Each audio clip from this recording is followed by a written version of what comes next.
আজ আমাদের আলোচ্য বিষয় নবম শ্রেণীর রাশিবিজ্ঞান। কোষে দেখি 11.2 পার্ট 5 নিয়ে, অর্থাৎ 11 থেকে 14 পর্যন্ত যে সমস্যাগুলি আছে, 11, 12, 13 এবং 14, এই 4টি সমস্যার আমরা সমাধান করব। এর পূর্বেই আমরা 1 থেকে 10 পর্যন্ত যে সমস্যাগুলি আছে সেগুলির সমাধান করেছি। প্লেলিস্টের লিঙ্ক তোমরা ডেসক্রিপশনে পেয়ে যাবে, চাইলে সেখান থেকে প্রতিটি ক্লাস তোমরা দেখতে পারো। দেখো, 11 থেকে বলা হয়েছে নিচের পরিসংখ্যা বিভাজন ছকটির পরিসংখ্যা বহুভুজ অঙ্কন করি। তাহলে পরিসংখ্যা বহুভুজ আমাকে অঙ্কন করতে হবে। এখানে দেওয়া আছে শ্রেণী এবং পরিসংখ্যা। এখানে দেখো যে এটা শ্রেণী দেওয়া আছে, এখানে 1 থেকে শুরু হচ্ছে, 1 থেকে 10, আবার শুরু হচ্ছে এখানে 11 থেকে 20। তাহলে এই ক্ষেত্রে আমার যেটা দেওয়া আছে সেটা শ্রেণী দেওয়া আছে, এখানে শ্রেণী সীমানা কিন্তু দেওয়া নেই। শ্রেণী সীমানা দেওয়া থাকলে কি হতো, একটার উচ্চ সীমানা আর একটা নিম্ন সীমানার সঙ্গে সমান হতো।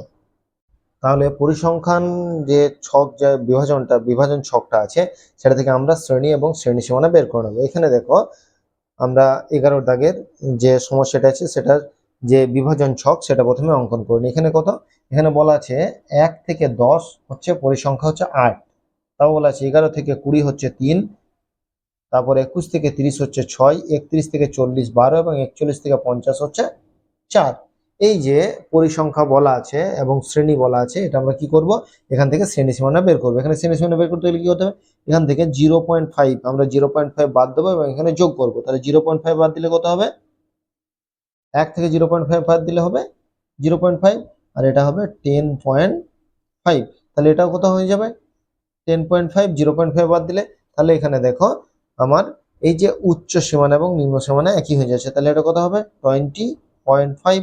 তাহলে এটা হয়ে যাচ্ছে 20.5, এটা হয়ে গেল 30.5।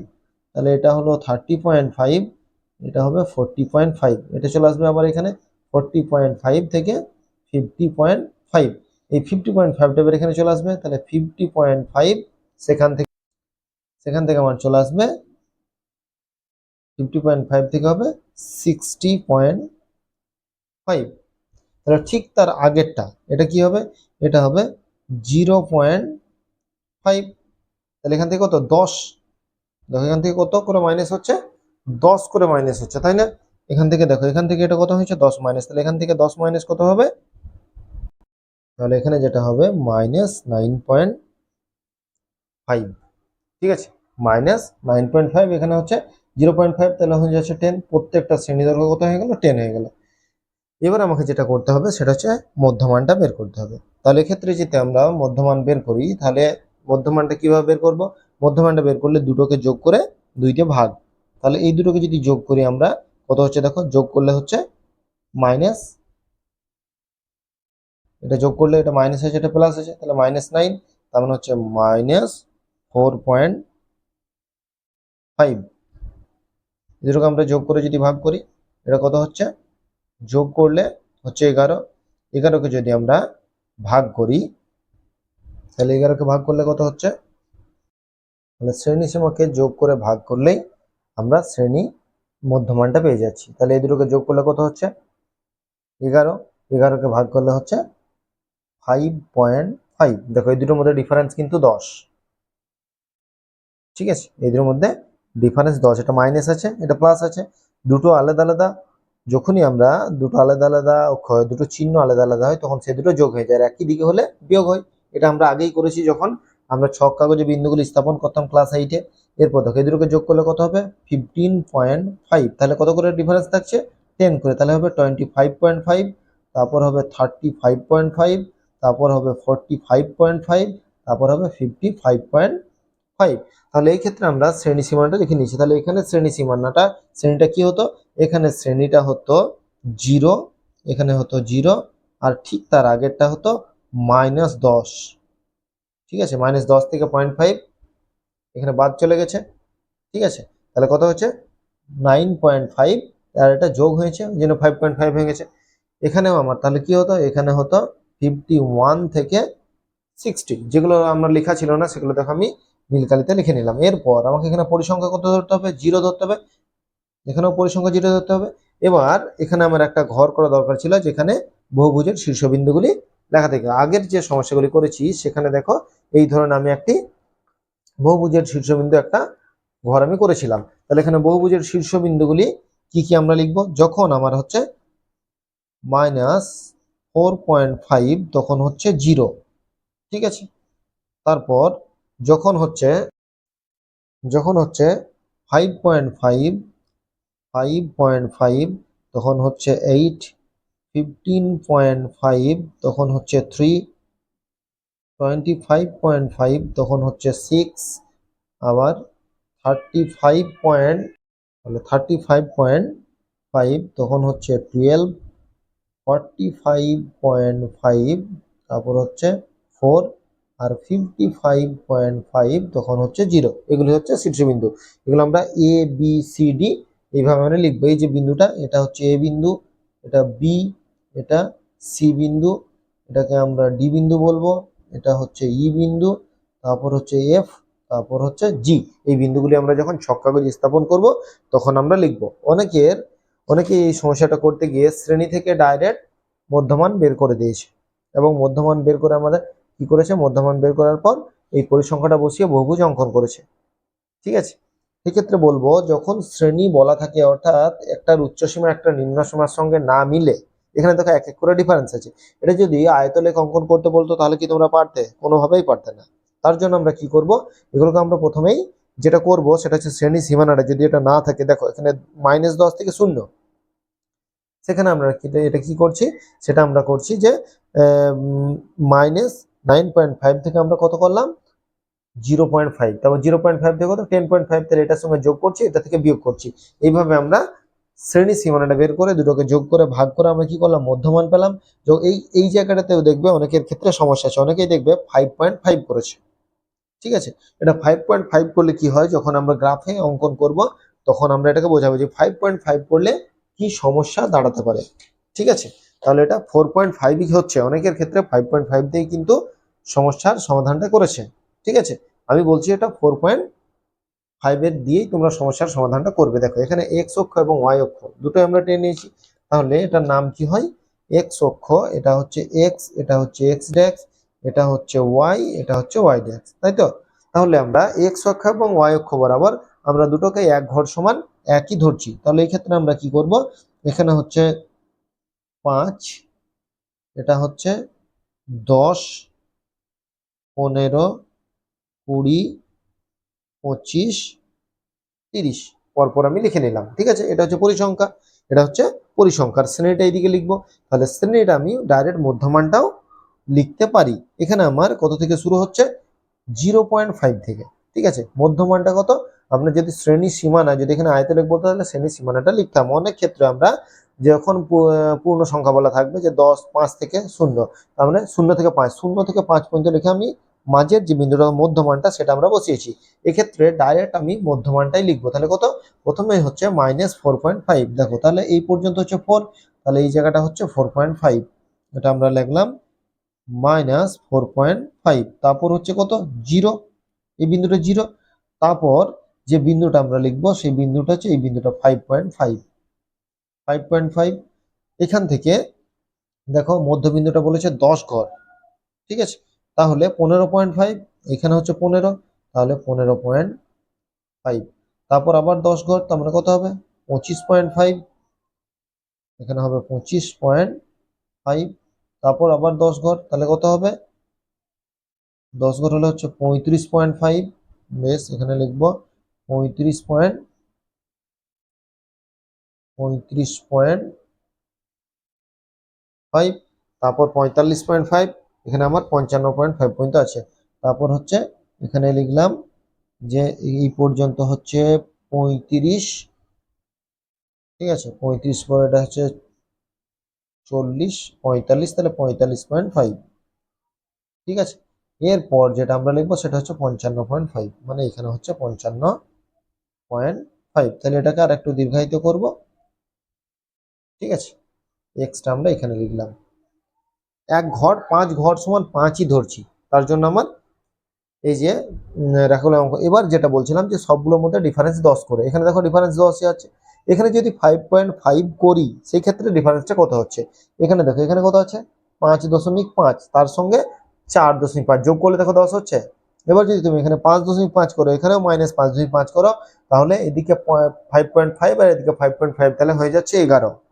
আমরা যেটা জানি যে চিহ্ন যদি আলাদা আলাদা থাকে, যে বিন্দুগুলি স্থাপন করছি এখানে এক্স এর মান দেওয়া আছে, তাহলে এক্স এর মান যদি বিন্দু আলাদা আলাদা, সরি চিহ্ন যদি আলাদা আলাদা থাকে তাহলে যোগ হয়ে যায়। তাহলে এই ক্ষেত্রে আমরা যোগ করলে কি পাবো? যোগ করলে আমরা পাবো 10। যদি এটা 5.5 করতাম তাহলে অবশ্যই ভুল হতো। অনেক জায়গাতে দেখবে এটা 5.5 দিয়ে করা আছে। ঠিক আছে, তাহলে প্রথমেই যখন 4.5 তখন কত হচ্ছে? 0। বেশ, এই বিন্দুটা হচ্ছে 0। তারপরের বিন্দুটা হচ্ছে 8, তাহলে এখানে হচ্ছে 8। ঠিক আছে, এরপর হচ্ছে 15.5 হচ্ছে 3, 15.5 হচ্ছে 3। ঠিক আছে, এরপর হচ্ছে 25.5 হচ্ছে 6, 25.5 হচ্ছে 6। তারপরে কত আছে?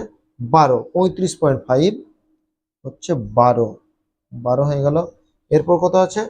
45.5 হচ্ছে 4, 45 পয়েন্ট, সরি এটা 45.5 হবে, 45.5টা হচ্ছে 4, আর তারপর হচ্ছে 0, তাহলে এখানে চলে এলো আমার 0, 55.5টা। এবার আমরা কি করব? এটা সরল রেখার দ্বারা যোগ করব। এটার নাম আমরা এ বিন্দু, তারপর একটা B, C, D, E, F ও জি বিন্দু। এবার আমরা এগুলোকে জয়েন করি। তোমরা এগুলো কিন্তু পেন্সিলে করবে, যেখানে এখানে আমি তোমাদের ক্লাসটা করাচ্ছি আমি পেনে করাচ্ছি, তো তোমরা যখন করবে অবশ্যই এটা পেন্সিলের সাহায্যেই করবে। এগুলো আমরা এ বি সি ডি, ই, তারপর হচ্ছে এফ, তারপর হচ্ছে জি। ঠিক আছে, তাহলে এক্স অক্ষ এবং ওয়াই অক্ষ, এক্স অক্ষ এবং ওয়াই অক্ষ দুটোকে আমরা ধরে নিই। তাহলে এক্স অক্ষ বরাবর আমরা যখন ধরবো সেটাও 5 ঘর সমান 5, এবং ওয়াই অক্ষ বরাবর যেটা ধরবো সেটাও 5 ঘর সমান 5ই ধরবো। এবার আমরা লিখবো যে এক্স অক্ষ, এক্স অক্ষ বরাবর 5টি ক্ষুদ্রতম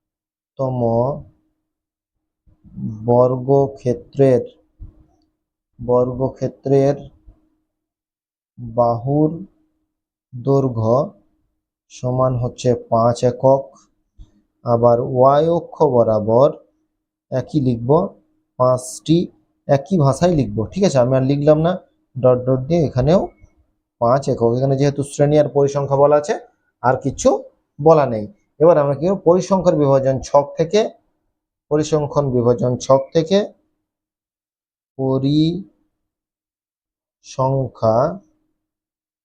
পরিসংখ্যা বিভাজন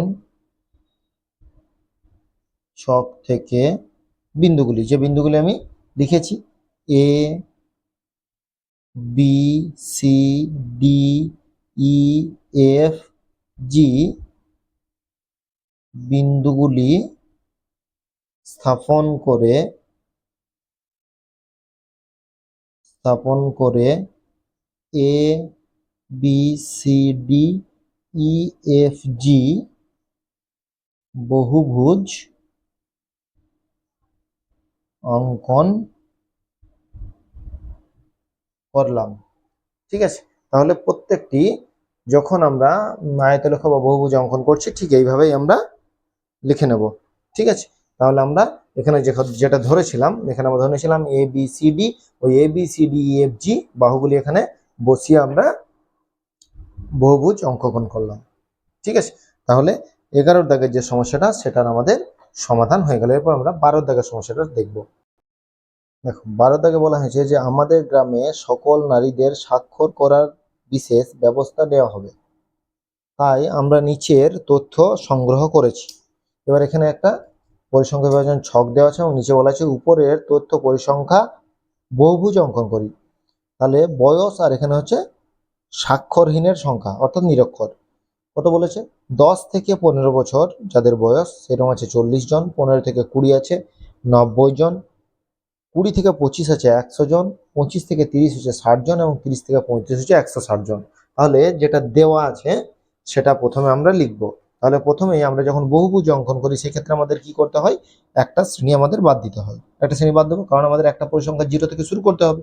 তাহলে এখানে যেটা বলা আছে, শ্রেণী বলা আছে 10 থেকে 15, 15 থেকে 20, 20 থেকে 25, 25 থেকে 30, 30 থেকে 35, ঠিক আছে। এবার পরিসংখ্যাগুলো কি কি বলা আছে? পরিসংখ্যাগুলো আছে 40, তারপর 90, 40, 90, 100, 100 পর 60, তারপর 160, 60, তারপর 160, ঠিক আছে। এবার আমাকে কি কি বের করতে হবে? মধ্যমানগুলো বের করতে হবে। তাহলে মধ্যমান যদি বের করি, দুটোকে যোগ করে যদি ভাগ করি, ঠিক আছে, দুটোকে যোগ করে 2 দিয়ে ভাগ, তাহলে যোগ করে 2 দিয়ে ভাগ করলে কত হচ্ছে? 12.5। এর মধ্যে ডিফারেন্স কত? 5, তাই না? দুটোকে যোগ করলে কত? 35, তাহলে হচ্ছে 17.5। দেখো 5 5 করে ডিফারেন্স, তাহলে এটা হবে 22.5, এটা হবে 27.5, এটা হবে 32.5, তারপরে হবে 37.5, ঠিক আছে। তাহলে এখান থেকে 5 বাদ দিলে কত হবে? 7.5। মধ্যমান 7.5, তাহলে এটা কত হবে? 10। এটা কত হবে? 5। তেমনি এখানে শ্রেণীটা কত হবে? এটা হবে 35 থেকে 40। পরিসংখ্যাগুলো কত হবে? এখানে হবে 0, এখানেও হবে 0। এবার আমার যেটা বহুভুজের শীর্ষবিন্দু, সেটা কত আছে? মধ্যমান আছে 7.5, সেখানে হবে 0। যেখানে আছে 12.5, সেটা হচ্ছে 40। তারপর হচ্ছে 17.5, সেটা হবে 90। 22.5, সেটা হবে 100। 27.5 হবে 60। 32.5 হবে 160 এবং 37.5 হবে 0। তাহলে এই বিন্দুগুলো কি কি হবে? এটা হচ্ছে A, B, C, D, E, F, জি। দুটো আমার ছিল না, দুটোকে আমাকে 0 ধরতে হলো। এবার এক্স অক্ষ এবং ওয়াই অক্ষ দেখো। এক্স অক্ষ বরাবর যেটা আছে আমার 5 ঘর সমান 5, এটাতে কোনো রকমের কোনো অসুবিধা নেই, ঠিক আছে। কোনো রকমের কোনো অসুবিধা নেই, সেটা আমরা ধরতেই পারি। কিন্তু যখন আমরা ওয়াই অক্ষ বরাবর ধরবো, সেটা আমাকে 160 পর্যন্ত আছে, তাহলে সেটা আমাকে ধরে নিতে হবে। তাহলে এখানে শুরু হচ্ছে কত থেকে? শুরু হচ্ছে 7.5 থেকে, তাই না? 7.5 থেকে আমি শ্রেণীগুলো না লিখতে পারি, ডাইরেক্ট মধ্যমানটা লিখতে পারি। শ্রেণী লিখলেও লেখা যাবে, ঠিক আছে। 5, 10 এখান থেকে আমরা লিখতে পারি যে 5, 10 এভাবেও লিখতে পারি। দুটো ভাবেই আমরা লিখতে পারি। যখন আমরা 5 থেকে 10 লিখবো, তখন আমাদের ঠিক তার আগের যে সংখ্যাটা আমরা পরপর, তাহলে আমরা সংখ্যাগুলো পেয়ে যাবো। আর যদি আমরা মনে করি যে 7.5 থেকে শুরু করবো, এখানে 7.5, 7.5 এখানে হচ্ছে, সেটাও শুরু করতে পারি। তাহলে আমরা এটা 0 0 ঘর, ঠিক আছে। তাহলে এটাকে ধরি 5, 5-এর পর কত হচ্ছে? 10, 15, 20, 25, 30, 35, 40, 45, ঠিক আছে। এবার আমরা উলম্ব রেখার বরাবর, এটা আমার কি হচ্ছে? এক্স, এটা হচ্ছে এক্স, এটা হচ্ছে এক্স ড্যাক্স, এটা হচ্ছে ওয়াই ড্যাক্স, আর যেটা প্লাস সেটা হচ্ছে ওয়াই, ঠিক আছে। এবার যেটা অঙ্ক আমার এখানে বলে দিয়েছে, কি কি বলে দিয়েছে? বয়স আর স্বাক্ষরহীনের সংখ্যা। তাহলে এটা হয়ে গেল বয়স, এটা হলো বয়স বছরে, আর স্বাক্ষরহীনের সংখ্যা, ঠিক আছে। স্বাক্ষরহীনের সংখ্যা, তাহলে এটা আমরা লিখব স্বাক্ষরহীনের, এটা হয়ে গেল উলম্ব রেখা বরাবর। এবার আমাকে এক্স অক্ষ বরাবর তো আমরা খুব সহজেই পেয়ে যাচ্ছি যে এক্স অক্ষ বরাবর 5 ঘর সমান 5। তাহলে এটা আমি কি করবো? এটা আমাকে ধরতে হবে 5 ঘর সমান কিছু একটা ধরতে হবে, 160 পর্যন্ত আছে। এখানে আমরা 5 ঘর সমান 50 ধরে নেবো। তাহলে 1 ঘর সমান কত? 1 ঘর সমান হচ্ছে 10 করে, তাহলে 5 ঘর মানে এটা হচ্ছে 50, তাহলে এটা হবে 100, এটা হবে 150, এটা হবে 200, এটা হবে 250।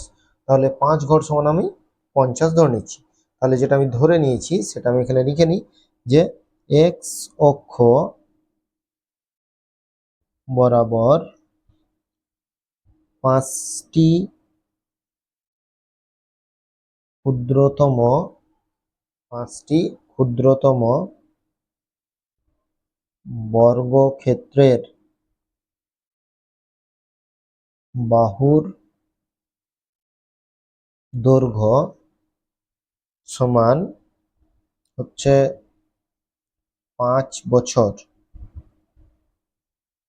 আর ওয়াই অক্ষ বরাবর একই কথা লিখব, 5টি ক্ষুদ্রতম বর্গক্ষেত্রের, তোমরা কিন্তু সম্পূর্ণ ভাষায় লিখবে, বাহুর দৈর্ঘ্য সমান হচ্ছে 50 জন, 50 জন অক্ষরহীন। ঠিক আছে, তাহলে এবার আমরা এটাকে বসাই, যেগুলো আমি ধরে নিয়েছি সেগুলো আমরা বসাবো। এবার আমাকে বিন্দুগুলোকে ঠিক করে নিতে হবে যে কোন কোন বিন্দু।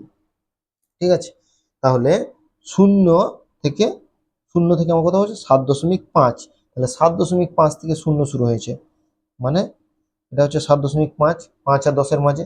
তারপর কত আছে, তারপর দেখা হচ্ছে 12.5, তারপর হচ্ছে 12.5, তখন 40, 12.5, এটা হচ্ছে 12.5, তখন হচ্ছে 40, তাহলে 1 ঘর মানেই 10, তাহলে 4 ঘর মানে হচ্ছে 40। ঠিক আছে, তারপর কত হচ্ছে 90, 17.5, তখন হচ্ছে 90, তাহলে 9 ঘর মানে হচ্ছে 90।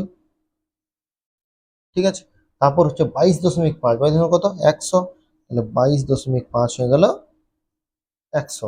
এরপর হচ্ছে 27.5, 27.5 কত, 27.5 হচ্ছে 60, তাহলে 6 ঘর 27.5। এরপর হচ্ছে 37.5, 37.5 কত 160, 32.5 আছে, তার আগে 32.5 হচ্ছে 160, তাহলে 32.5 হচ্ছে 160, 15 আর 16 ঘর।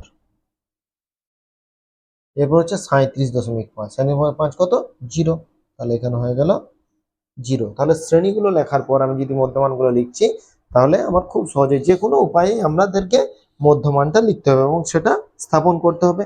এগুলোর নাম আমরা দিয়ে দিয়েছি কি, এ বি সি নাম দিয়েছি, যেমন নাম দিয়েছি সেগুলো আবার নামগুলো দিই। এ, এটা হচ্ছে B, C, D, E, F, তারপর হচ্ছে জি। এবার এই বিন্দুগুলিকে আমি কি করব, যোগ করব। তোমরা কিন্তু অবশ্যই এগুলো তোমাদের যে পেন্সিল, সেই পেন্সিল দিয়েই করবে। তাহলে এ বি প্রথমে যোগ করলাম, এ বির পর হচ্ছে বিসি, বিসি হয়ে গেল। এরপর হচ্ছে সিডি, সিডি যোগ করলাম। তারপর হচ্ছে ডিই, ডিই যোগ করলাম। তারপর হচ্ছে ইএফ, ইএফ যোগ করলাম। এরপর হচ্ছে এফ জি, এফ জি। ঠিক আছে, জিতে দেখো 0, এখানে কত 37.5, তখন হচ্ছে 0। তাহলে এখানেও আমরা এ বি সি ডি বহুভুজ অঙ্কন করলাম। তাহলে এবার আমরা কি লিখবো, যে যে লেখাটি লিখবো সেটা হচ্ছে, এটা লেখা হয়ে গেছে। এবার লিখবো পরিসংখ্যা, পরিসংখ্যা বিভাজন, পরিসংখ্যা বিভাজন ছক থেকে বিন্দুগুলি কত, বিন্দুগুলি হচ্ছে A B C D E F ও জি, বিন্দুগুলি স্থাপন, বিন্দুগুলি স্থাপন করে A B C D E F G বহুভুজ অঙ্কন করলাম। ঠিক আছে, তাহলে এ বি সি ডি বহুভুজ আমার অঙ্কন করা হয়ে গেল। ঠিক আছে, এটা হচ্ছে 0 বিন্দু, এটা হচ্ছে 0 বিন্দু, দুই দিক থেকে এটা 0, এটা মূল বিন্দু।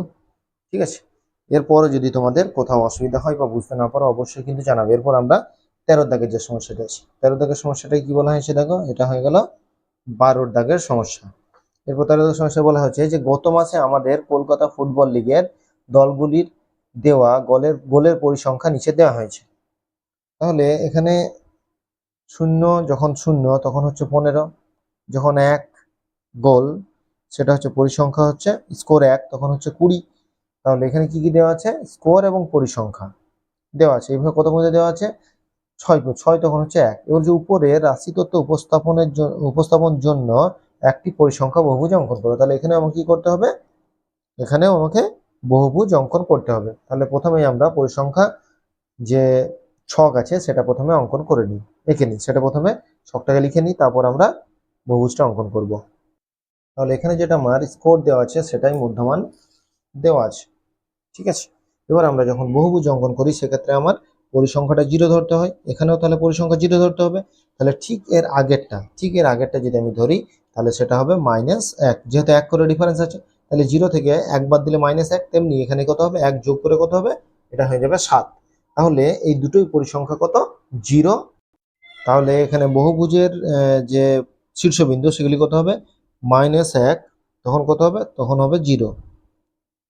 তাহলে 0 তখন 15, তারপর হচ্ছে 1 তখন 20, যখন 2 তখন 12, 3 তখন 8, 4 তখন 6, 5 তখন হচ্ছে 3, 6 তখন হচ্ছে 1, আর 7 তখন হচ্ছে 0। এবার আমরা কি করবো, এগুলো এ বি বিন্দু দ্বারা প্রকাশ করে দেবো। তাহলে A B C D E F G H I, ঠিক আছে। এবারে কি করবো, এগুলো আমরা ছক কাগজে বসাবো।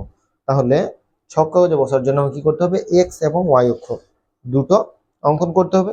এখানে দেখো এক্স অক্ষ আমি অঙ্কন করেছি, এটা হচ্ছে এক্স, এটা হচ্ছে এক্স ড্যাক্স, এটা হচ্ছে ওয়াই ড্যাক্স, এটা হচ্ছে ওয়াই, এটা হচ্ছে 13 দাগের সমস্যা, ঠিক আছে। তাহলে যেটা আমার এক্স অক্ষ বরাবর হচ্ছে সেটা হচ্ছে স্কোর, সেটা হচ্ছে স্কোর। আর যেটা উলম্ব রেখা বরাবর হচ্ছে সেটা হচ্ছে পরিসংখ্যা, সেটা হচ্ছে পরিসংখ্যা, ঠিক আছে। এটা আমরা লিখে নিলাম। এবার আমাকে কি করতে হবে, এটা ধরতে হবে, ঠিক আছে। এখানে দেখো 1 2 পরপর আছে, 1 2 পরপর আছে। তাহলে স্কোরটা আমি 1 2 এভাবে লিখতে পারি না। এটা যদি আমার 0 হয়, এটাকে ধরে নিলাম 0, এটা হচ্ছে 0 বিন্দু, ঠিক আছে।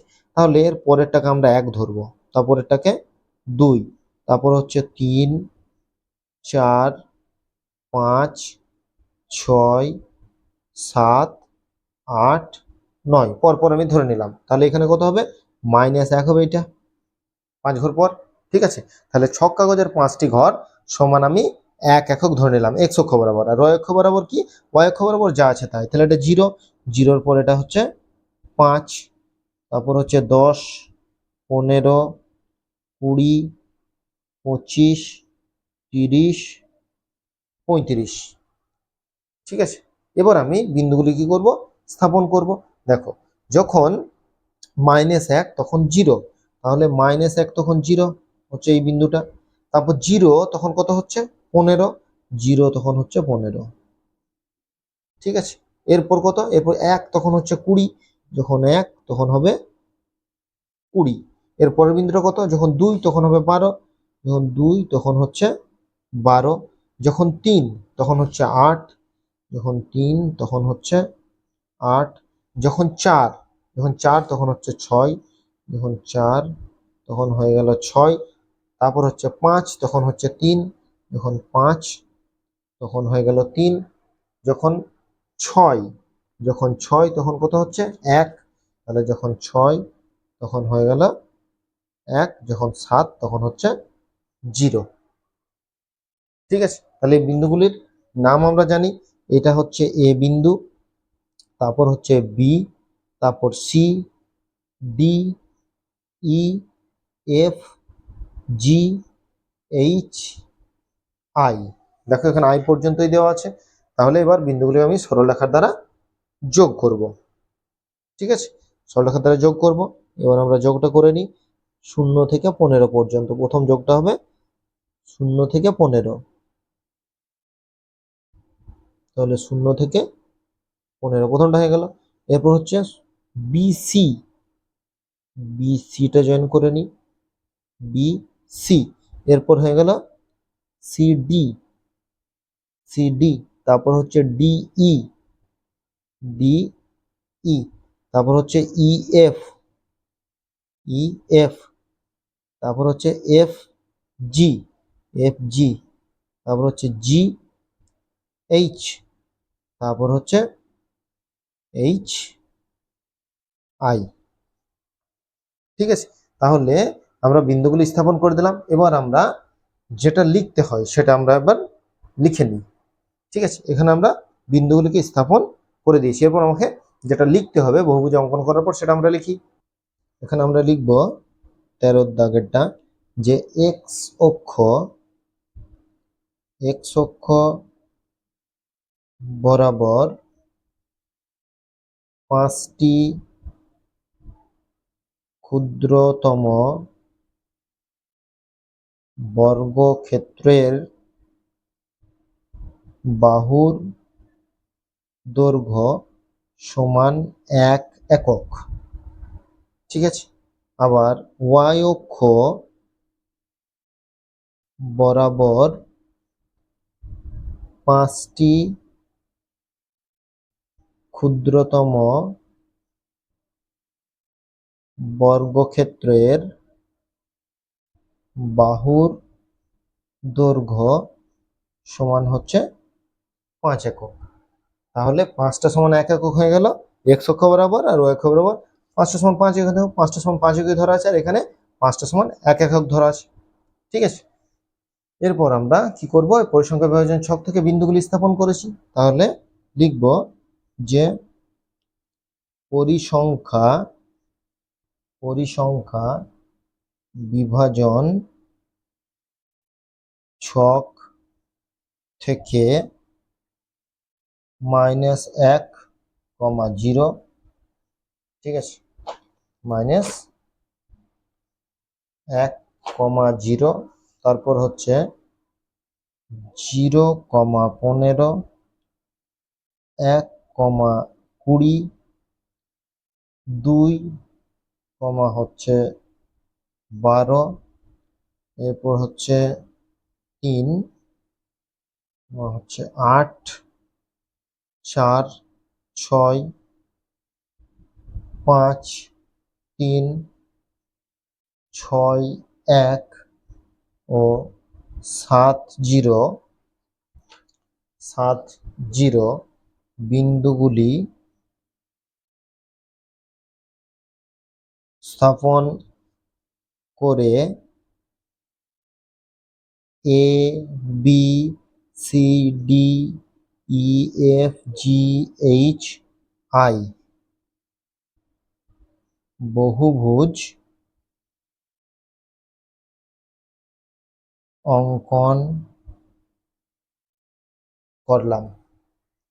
ঠিক আছে, তাহলে এই লেখাটা আমার কিন্তু লিখে নিতে হবে। তাহলে এখানে আমরা কি করলাম, 13 দাগের যে সমস্যাটি ছিল সেটা আমরা প্রথমে কি করলাম, প্রথমে বিভাজন ছক প্রস্তুত করলাম। সেই বিভাজন ছকটা আমরা এখানে যে ছক কাগজ ছিল সেই ছক কাগজ আমরা স্থাপন করলাম। তাহলে এটা হয়ে গেল আমার 13 দাগের সমস্যা, অর্থাৎ বহুভুজ আমার অঙ্কন করা হয়ে গেল। এরপর 14 দাগের কিছু সমস্যা আমাদের দেওয়া আছে, অর্থাৎ এমসিকিউ দেওয়া আছে, সেই এমসিকিউ গুলির আমরা সমাধান করব। 14 দাগের যে সমস্যাগুলি আছে সেগুলি কি বলা হয়েছে দেখো। প্রথমটা যেটা 14 দাগের সমস্যা হচ্ছে এমসিকিউ, অর্থাৎ বহু বিকল্পীয় প্রশ্ন। 1 নম্বর হচ্ছে একটি আয়তলেখর প্রতিটি আয়তক্ষেত্রের ক্ষেত্রফল সমানুপাতি হবে। কখন সমানুপাতি হবে, যখন ওই শ্রেণীর মধ্যবিন্দুর সাথে, ওই শ্রেণীর শ্রেণীদৈর্ঘ্যের সাথে, ওই শ্রেণীর পরিসংখ্যার সাথে। ভালো করে দেখো, আয়তলেখের যে আয়তলেখ সেটার ক্ষেত্রফল সমানুপাত হবে। কার সঙ্গে সমানুপাত হবে, এখানে যখন আমরা আয়তলেখ অঙ্কন করব তখন আমরা কি করব, এই যে দৈর্ঘ্যগুলো সেগুলো সমান লিখছি এক্স অক্ষ বরাবর, কিন্তু ওয়াই অক্ষ বরাবর আমার কি হচ্ছে, কোনোটা কম হচ্ছে কোনোটা বেশি হচ্ছে, তাহলে এটা কার উপর ডিপেন্ড করছে, এটা পরিসংখ্যার উপর। তাহলে এই ক্ষেত্রে আমার অ্যান্সার হবে অপশন সি। এখানে আমার অ্যান্সার হবে অপশন সি, অর্থাৎ ওই শ্রেণীর পরিসংখ্যার সাথে, ওই শ্রেণীর কর্মযোগী পরিসংখ্যার সাথে নয়, ওই শ্রেণীর পরিসংখ্যার সাথে। ঠিক আছে, এরপর দ্বিতীয়টা, অর্থাৎ এখানে অপশন হয়ে গেল সি। এরপর দ্বিতীয় কি বলেছে, যে একটি পরিসংখ্যা বহুভুজ অঙ্কন করা হয় শ্রেণী পরিসংখ্যা এবং কি দিয়ে, বহুভুজ বলেছে শ্রেণীর উচ্চ সীমানা, শ্রেণীর নিম্ন সীমানা, শ্রেণীর মধ্যমান দ্বারা শ্রেণীর যে কোনো মান দ্বারা। দেখো যখনই বহুভুজ অঙ্কন করবে সেই ক্ষেত্রে আমার মধ্যমানটাই প্রয়োজন হবে। ঠিক আছে, উচ্চ সীমানা নিম্ন সীমানা কখন প্রয়োজন হয়? আয়তলেখের ক্ষেত্রে। তাহলে এখানে আমার যেটা অ্যান্সার হবে সেটা হচ্ছে শ্রেণীর মধ্যমান। এরপর হচ্ছে 3 দাগে, 3 দাগের সমস্যা কি বলা হয়েছে? আয়তলেখ অঙ্কনের ক্ষেত্রে শ্রেণী সীমানা নেওয়া হয়। শ্রেণী সীমানা নেওয়া হয় ওয়াই অক্ষ বরাবর, এক্স অক্ষ বরাবর, এক্স এবং ওয়াই অক্ষ উভয় বরাবর, এক্স অক্ষ এবং ওয়াই অক্ষের মধ্যে। ভালো করে দেখো, শ্রেণী সীমানা বলেছে। আয়তলেখ যখন অঙ্কন করি তাহলে শ্রেণী সীমানাটা সবসময় পরিসংখ্যা হচ্ছে উলম্ব। পরিসংখ্যা এই যে যদি রাখা হয় তাহলে পরিসংখ্যাটা সবসময় হচ্ছে এই বরাবর, আর শ্রেণীটা হচ্ছে এই বরাবর। ঠিক আছে, তাহলে শ্রেণীটা এটা কি? এটা হচ্ছে এক্স, এক্স ড্যাক্স, এটা হচ্ছে ওয়াই, ওয়াই ড্যাক্স। তাহলে এই ক্ষেত্রে কি? এই ক্ষেত্রে অ্যান্সারটা হবে অপশন বি, অর্থাৎ এক্স অক্ষ বরাবর। ঠিক আছে, এরপর 4 দাগের সমস্যা। 4 দাগে কি বলা হয়েছে? যে আয়তলেখ অঙ্কনের ক্ষেত্রে প্রতিটি শ্রেণীর আয়তক্ষেত্রের ভূমি হয়। আয়তক্ষেত্রের ভূমি কোনটা হয়? দেখো এখানে যদি আমরা একটা আয়তলেখ অঙ্কন করি, এখানে এক্স অক্ষ ওয়াই অক্ষ, এবার এখানে আয়তলেখগুলি অঙ্কন করছি বা এখান থেকে এই অঙ্কন করলাম। ঠিক আছে, এভাবে আমরা আয়তলেখগুলো অঙ্কন করি। তাহলে আয়তলেখ যখন আমি অঙ্কন করছি তখন ভূমি কোনটা? এই ভূমিটা, ভূমিটা কোনটা হবে? পরিসংখ্যা। পরিসংখ্যা তো উচ্চতা হচ্ছে, তাই না? শ্রেণী সীমানা তাও হচ্ছে না, শ্রেণীর প্রসার তাও হচ্ছে না, শ্রেণীর দৈর্ঘ্যটা হচ্ছে। ভূমিটা, এই যে ভূমি, এটা হচ্ছে শ্রেণী দৈর্ঘ্য। শ্রেণী উচ্চ সীমানা থেকে নিম্ন সীমানা, সেটা কি হচ্ছে? শ্রেণী দৈর্ঘ্য, অর্থাৎ অপশন ডি। ঠিক আছে, যদি এগুলো বুঝতে না পারো, আগের যে সমস্যাগুলি দেখবে সমাধান করেছি সেগুলো তোমরা ভালো করে দেখলে বুঝতে পারবে যে কোনটা ভূমি। মানে ভূমি মানে তো শ্রেণী দৈর্ঘ্যটাই হচ্ছে, মানে উচ্চ সীমানা থেকে নিম্ন সীমানার যে পার্থক্য সেটাই শ্রেণী দৈর্ঘ্য। এরপর 5 নম্বর সমস্যা, একটি আয়তলেখ বিন্যস্ত তথ্যের লৈখিক প্রকাশ যার শ্রেণী সীমানা এবং পরিসংখ্যা নেওয়া হয় যথাক্রমে উলম্ব অনুভূমিক। শ্রেণী সীমানা উলম্ব অনুভূমিক, কেবলমাত্র উলম্ব, কেবলমাত্র অনুভূমিক, অনুভূমিক এবং উলম্ব রেখা বরাবর। ভালো করে দেখো, এখানে বলছে শ্রেণী সীমানার পরিসংখ্যা। শ্রেণী সীমানা হচ্ছে এই বরাবর আর পরিসংখ্যা হচ্ছে এই বরাবর। তাহলে প্রথমটা কি? প্রথমটা হচ্ছে এক্স অক্ষ, এটা কি? এটা হচ্ছে অনুভূমিক, এটা হচ্ছে অনুভূমিক, হরাইজন্টাল। ঠিক আছে, এটা হলো অনুভূমিক, আর ওয়াই অক্ষটা হচ্ছে উলম্ব। তাহলে বলেছে শ্রেণী সীমানা তারপর পরিসংখ্যা, তাহলে শ্রেণী সীমানা পরিসংখ্যা, তাহলে অপশন ডি অনুভূমিক এবং উলম্ব। যদি বলতো পরিসংখ্যা এবং শ্রেণী সীমানা তাহলে হতো উলম্ব আর অনুভূমিক। ঠিক আছে, তাহলে এখানের যে 5টা সমস্যা ছিল সেই 5টা সমস্যার আমরা সমাধান করে ফেললাম। তাহলে পার্ট 5-এ আমরা 11, 12, 13 এবং 14 এই 4টি সমস্যার সমাধান করলাম। এই 4টি সমস্যার সমাধান করতে গিয়ে তোমাদের কোথাও অসুবিধা হলে বা বুঝতে না পারলে অবশ্যই আমাদের কমেন্ট করে জানাবে। আমাদের চ্যানেল নতুন হলে অবশ্যই চ্যানেলটিকে সাবস্ক্রাইব করবে পরবর্তী ক্লাসগুলি পাওয়ার জন্য। আর আমাদের ক্লাস যদি ভালো লেগে থাকলে অবশ্যই বন্ধুদের মধ্যে শেয়ার করবে যাতে তারাও এই ক্লাসগুলি করে উপকৃত হয়। এছাড়াও তোমাদের কোনো সাজেশন থাকলে বা কোন কোন অধ্যায় তোমাদের প্রয়োজন সেগুলো যদি আমাদেরকে জানাও তাহলে আমরা সেই বিষয় নিয়ে তোমাদের ক্লাস করিয়ে দেওয়ার চেষ্টা করব। আজ এই পর্যন্তই, পরবর্তী ক্লাস নিয়ে খুব শীঘ্রই হাজির হবো। ততক্ষণ পর্যন্ত সকলকেই ধন্যবাদ। সবার দিন শুভ হোক, ভালো থাকো, সুস্থ থাকো।